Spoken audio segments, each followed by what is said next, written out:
Hey, here's a fun game you can play at home while you listen to The Ron Van Dam Show. Do a shot of your favorite alcohol every time Ron sighs or makes a grumpy sound. No, hold on, I'm kidding. Please don't do that. You will die from alcohol poisoning. You are listening to The Ron Van Dam Show on New England Broadcasting. The following program is brought to you in living color. Good morning, good afternoon, good evening, good night. It's the Ron Van Dam Show. Okay, that's enough. Hold on tight, things can get a bit weird, if you like that sort of thing.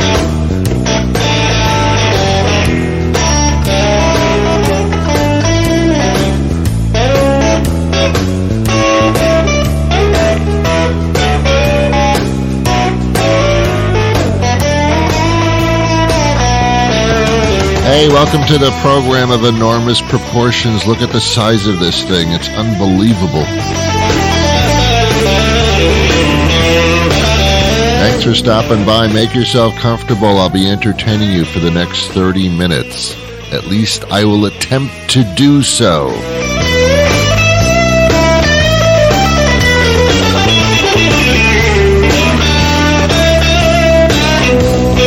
This costs you nothing. The only thing you pay with is your sanity. Oh, no.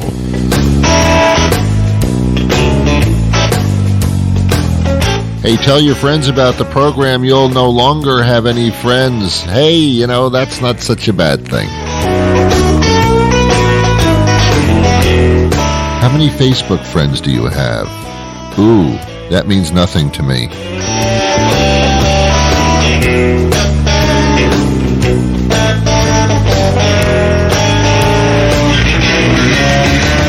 Yeah, you know things are not going well when most of your Facebook friends are from Nigeria who you've never met and have scammed you out of $5 million, which you don't even have.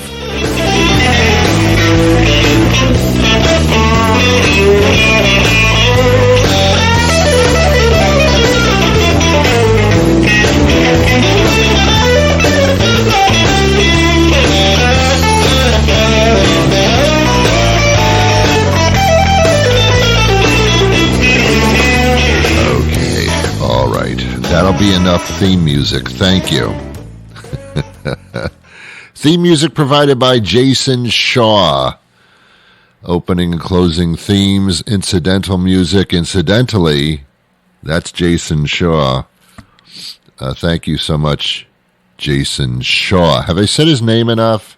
Have I said it enough?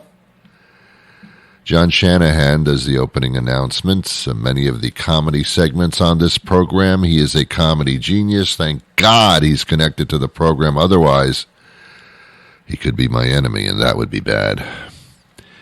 And Nicole Reed is the British voice that you hear at the beginning of the program. She's not actually British.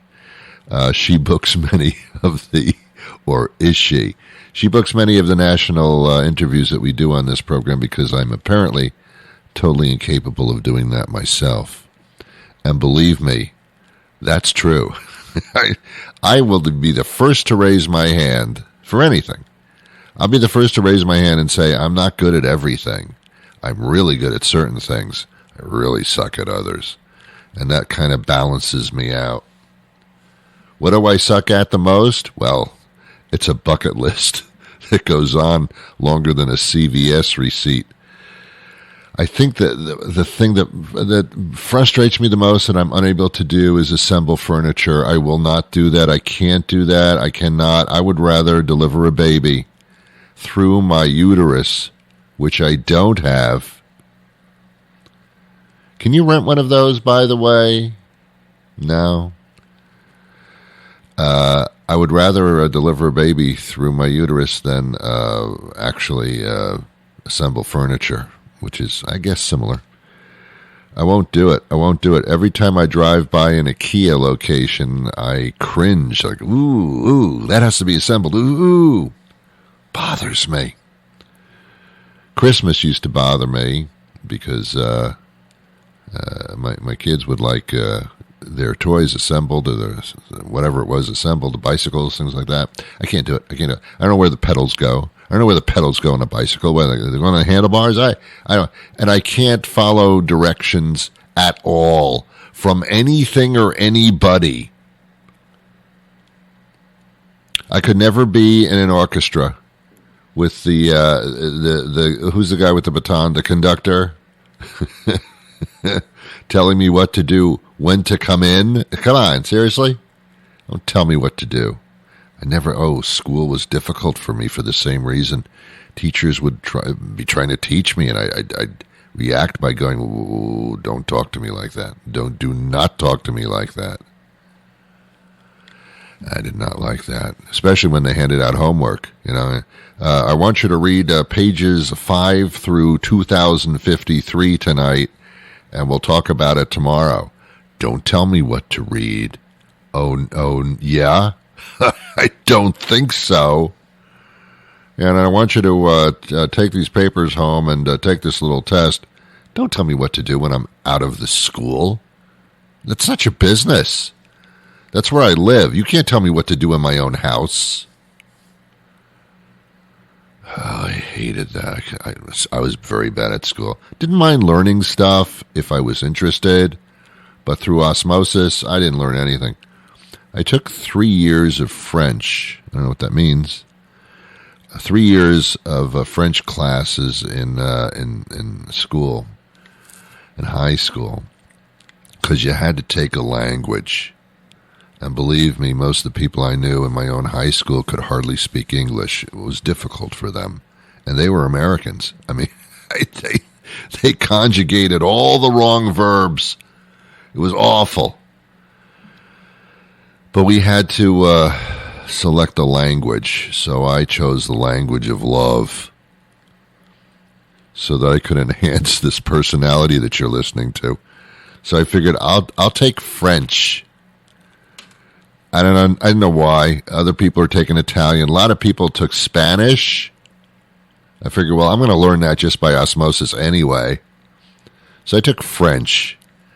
And the French teacher was actually French.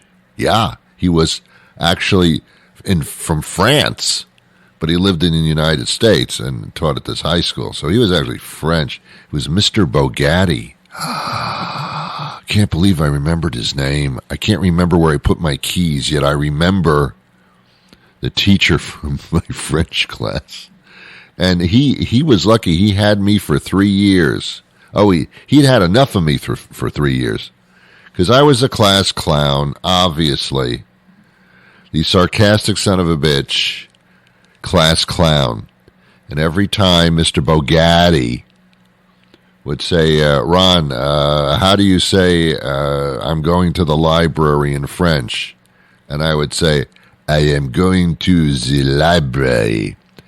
And the class would laugh, and Bogatti's neck veins would start thumping.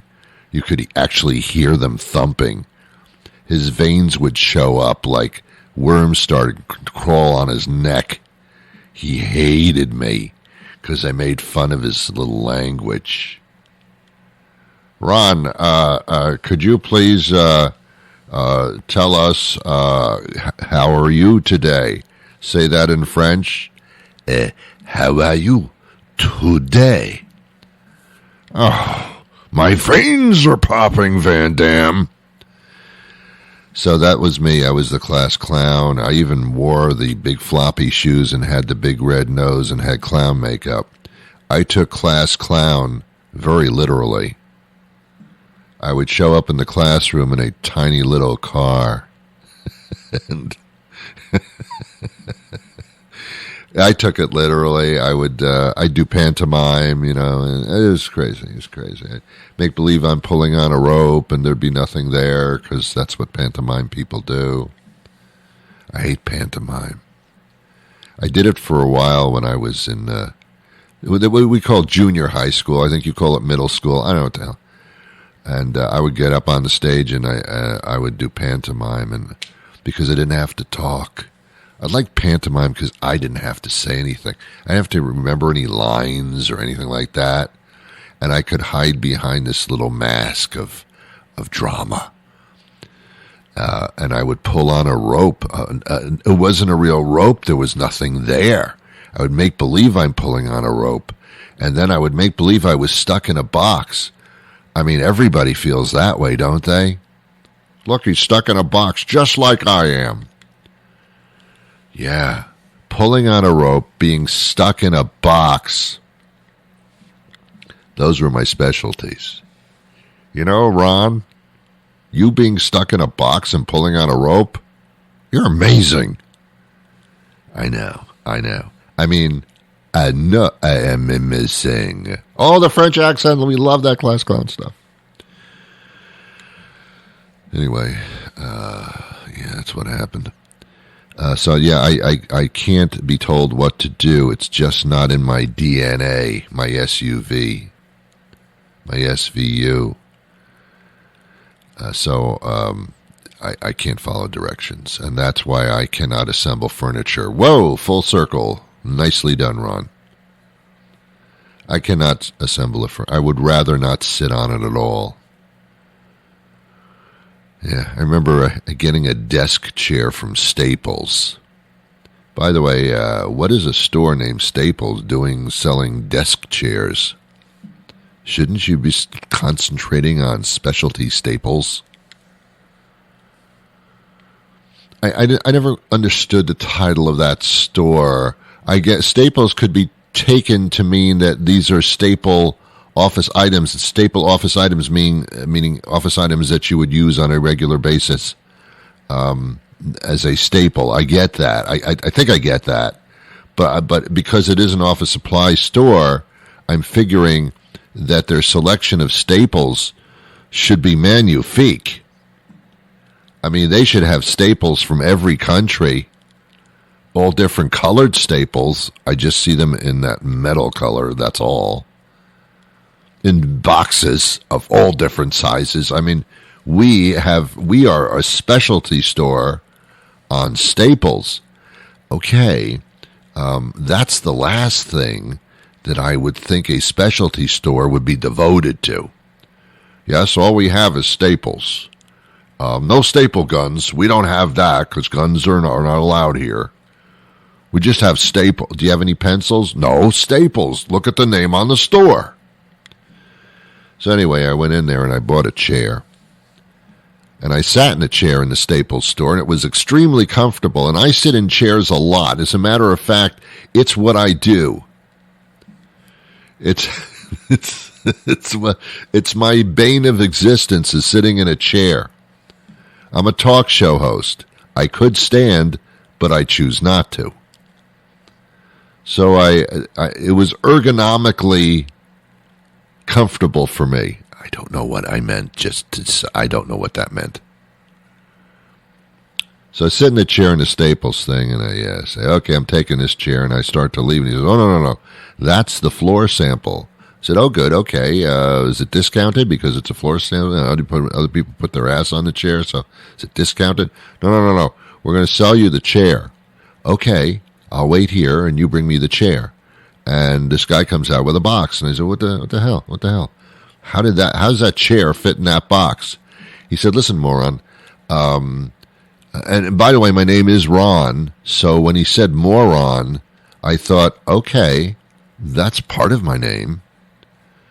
So it comes up with this little box. And I said, well, where's the chair? He says, it's in the box. So does it fold? I said, no, you have to assemble it. Oh.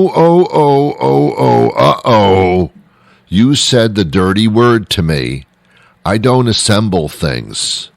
I can't do it. I am assembly deficit. I cannot put anything together. I can't even put together why you're even working here, much less a chair. He says it's very, very simple. It's very simple. Yeah, famous last words. It's very simple. You don't understand. Nothing is simple when it comes to directions. Okay, boy, I'm telling you.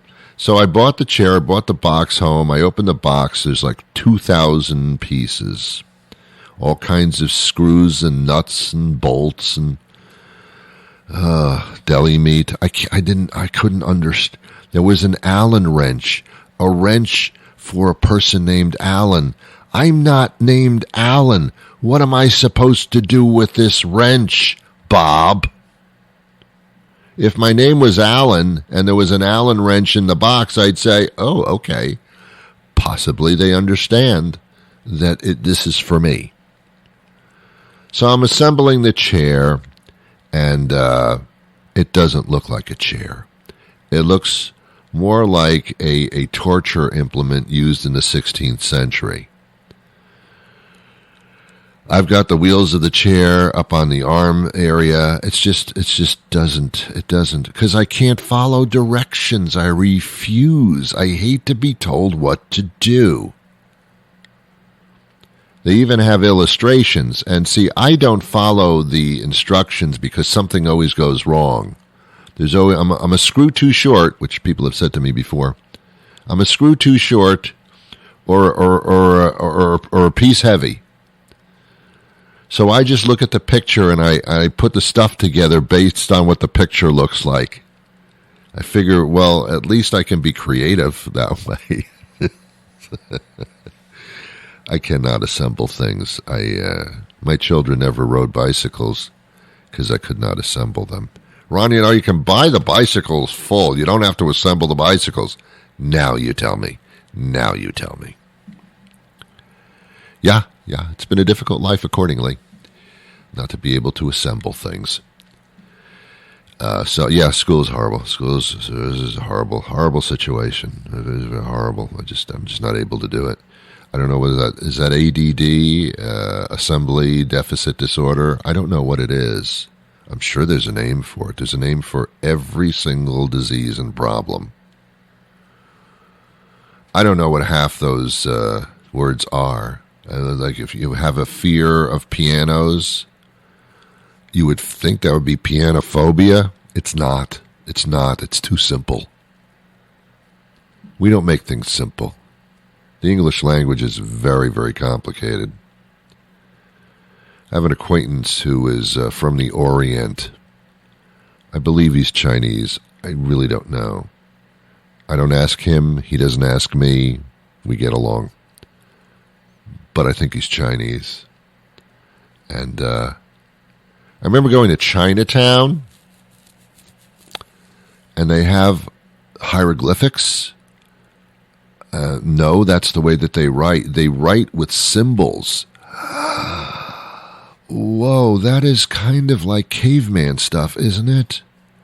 I don't think they don't have letters. They have symbols. I really don't know. I don't know. It's pretty, but I don't know. I don't know if I could do a language that just has symbols. Like, you're an idiot. Let me give you a symbol that reflects that. Whoa, look at this picture. How dare you call me that? I don't know what I'm doing. I really don't know what I'm doing. Sign language. That's when you don't talk, you just shape your hands into various depictions, and they can read that. But I thought sign language was like you take a piece of paper and a magic marker, and you write down hello, and you hold up the sign. Wouldn't that be sign language? It would make sense, wouldn't it? Well, we don't speak. We use sign language. We just hold up signs to each other. Ron, I don't think that's what sign language is. It should be. I have an interesting guest coming up any moment now, so I need to get out of the way. Thank you for participating in this listening experiment. You really, I don't know how you do this. I really don't. I don't understand. We'll be right back after these short, very short commercial words. Hi, this is Bob Robinson from Bob's Handy Around the House. I'm a local handyman. I've been in business for the last 50 years on my own, doing light repair work in our area. Whatever you need done, carpentry, painting, floors, tiling, yard work, I can do it all for you. I'll come to your home and do the work for a very reasonable fee. Naked. I should probably mention that I will be naked while I do this work. Buck naked, not a stitch on me, waving in the wind, in my birthday suit, showing what God gave me, naked as a jaybird. I'll be naked the whole time. I show up naked, I do the work naked, you pay me while I'm naked. Bob's Andy Around the House, Bob Robinson. You can look me up on Facebook, where I am naked. Dr. Dara Kass joins us now. She's in HHS, a regional director for Region 2. That's a ominous type of title. What exactly is that? So the regional director really is the interface between the stakeholders, local elected leaders, citizens of the community in a group of states or territories. I see. And also and interfacing with the Secretary of Health and Human Services and the administration. So I serve Region 2, which is New York, New Jersey, Puerto Rico, and the U.S. Virgin Islands, and Region 1 includes the state of Massachusetts. Wow, okay. It's a lot of stuff. All right. We're talking about COVID, which we've done much, and we're kind of surprised we're still talking about it, but we are in a very real way. COVID boosters, of course, have become multiple boosters, actually two boosters, as I understand it, and I know working on a third with a variation on the booster. Are boosters still necessary? So for especially the most vulnerable among us, they are necessary, right? Remember that the vaccine itself really primes your immune system to see the virus if you're exposed in your community, if you're exposed at work, if you're exposed at school. And it prepares your body to have those antibodies ready. But like all vaccinations and all kind of antibody generation, it can wear off over time. And so especially if you're over the age of 50, if you have a medical condition that puts you at high risk for complications, it's really important that you wake up your immune system with that booster, which is very safe and very effective, and make sure that your body is in, full form, ready to go if it unfortunately sees that virus. Yeah, it's amazing to me how many different reactions and symptoms there are to this. In my personal experience as a radio host, I speak to a lot of people. The majority that have had extreme symptoms such as dizziness, high temperatures, coughing, that kind of thing, have been middle-aged adults. The seniors, not too much really symptom-wise. It's kind of interesting to me, but that's what I found. Yeah, I think it's about how you react to the vaccine and how you talk about it, right? Some people who may feel that the vaccine and the booster are giving them the best chance of infection may not notice or even talk about symptoms that they may all be having. But the bottom line is that reaction, the fever, the fatigue, the muscle aches, that's your immune system reacting to the vaccine in a safe and predictable way. Yes. And that's really good. It means your immune system is working. Interesting. There's another variant. I think it's still being discussed as to what the effects of it might be and how it differs from the other variants. It's still a cause for concern, according to what you're telling us. Well, look, I think that the entire virus and every variant is a cause for concern, especially in people that are the most vulnerable. What we need to remember is that this virus is still out there, and that we need to use the safe and effective tools we have, which include vaccinations and boosters. It includes testing. It includes masking up indoors, and it includes being aware of who's around you and making sure that you're really protecting yourself and your community as best as you can. That's absolutely true. We have a choice as to what we engage in and what we don't. And I'm not talking about vaccines. I'm talking about gatherings. If it's a gathering where people are close, whether you're vaccinated or not, right now you might want to just think twice about that. It's kind of common sense, but a lot of people wait until it's too late. Let me ask you, because not everybody got vaccinated and boosted at the same time, it's difficult to understand. I know that there's work on a new vaccine for the fall to deal with the BA4 and 5 and whatever may come. What happens if you're between booster period? Is it a good idea to get boosted now, but then I can't get the new boost that soon? So I would say that for everybody that's eligible right now, it's definitely a good idea to get boosted now. Mm-hmm. When and if we have a new vaccine that comes out, we will come along with recommendations about how to get vaccinated and boosted with that new vaccine. But it's really important that if you are exposed to this BA.5 variant next week, you want to be as protected as possible. Right. So yes, please get boosted right now if you're eligible. Because they are still effective, even though it's a different variant. Yes. Okay. What about age-wise? Are the boosters and the vaccines available for everybody now? And I'm talking about young kids as well. I mean, are we all now safe to take this? So everyone over the age of 5 who's been more than 5 months from their finishing of their primary series, which for most people is 2 vaccines, is eligible for a booster. And then those over the age of 50 are eligible for a second booster if it's been 4 months since their 3rd shot. Okay. All right. I think that what stopped people from the past are the side effects. There are so many stories about these horrendous side effects. More horrendous the stories that if you don't get boosted or vaccinated, even worse. But some people are like scared of that side effect thing, which I don't quite understand. I mean, does that make any sense? Well, look, people are allowed to feel how they feel about lots of things, and I think it's important to address those concerns with information. So if you're concerned about having fatigue or fever or muscle aches from the vaccine, then be prepared with Tylenol, Motrin fluids.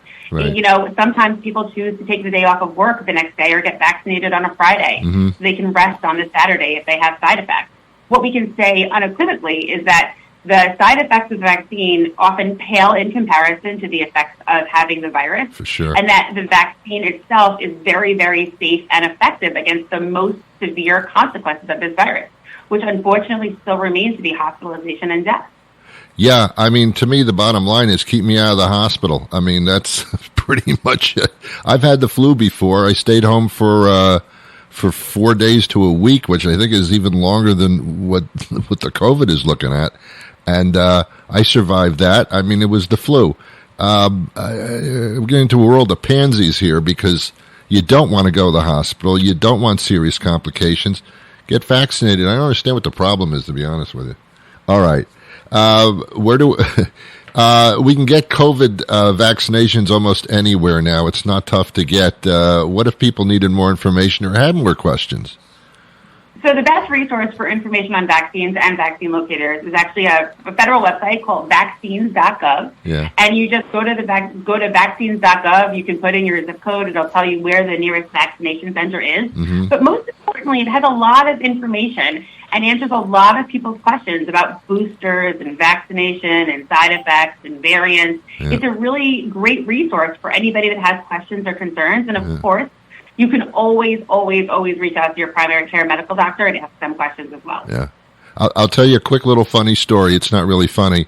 Ever since wearing the mask at the beginning of this COVID thing, I have not been sick at all. I've had no flus, no COVID, no colds. I haven't even had a cold in 3 years. I'm doing the mask thing if I'm in public from now on because I mean seriously that proved something to me. It proved that hey, I can if I want to wear a mask and not get sick, fine. But there are lots of people, that have chosen to wear more mask up and stay masked up because of the exposure. And so I think it's a choice, and I think we should encourage everybody to do what's best for them. Absolutely. To continue to mask up, especially in high-risk circumstances and high-risk people, and make sure that we're at least, kind to each other and understanding about each other's risks and each other's sense of security in this moment. Doctor, the bottom line to everything, both COVID-wise and life itself, is respect. Respect other people around you. It's so simple, and yet we don't seem to get that too well. Doctor, it's been a pleasure. One more time, more information?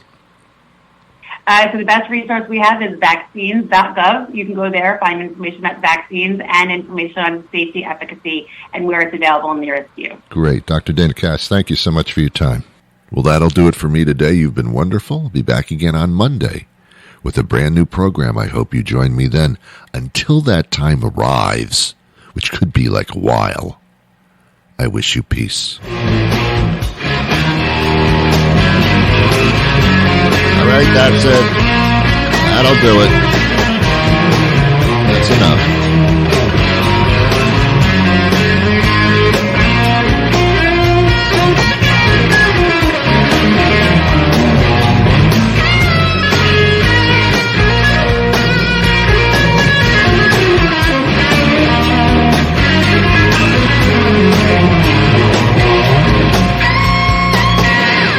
Whoa, it's so hot outside, isn't it? Whatever.